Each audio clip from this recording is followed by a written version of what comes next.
ఈ బాల్కస్మని ఎవరు? నువ్వెవనివా? పెద్ద పెద్ద మాటలు మాట్లాడుతున్నావు. కండ కావురమా? మదమా?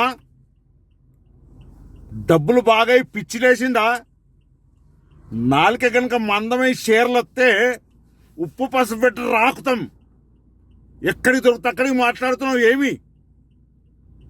ఏం బుద్ధి లేదా? చదువుకోలేదా? జ్ఞానం లేదా? ఒక సభల ఈ రాష్ట్ర ముఖ్యమంత్రి రేవంత్ రెడ్డి గారిని, ఒక జాతీయ పార్టీకి అధ్యక్షుడైన రేవంత్ రెడ్డి గారిని నోటికొచ్చిన మాట్లాడడం నీ నాలుక మందం, నాలుక చీర్స్తాం కొడుక. ఏమనుకుంటున్నావు? ఈ తెలంగాణ రాష్ట్రాన్ని తెచ్చింది కాంగ్రెస్ పార్టీ. మేం పార్లమెంట్ నుండి కొట్లాడి తెచ్చినాం, బిల్లు పెట్టించినాం.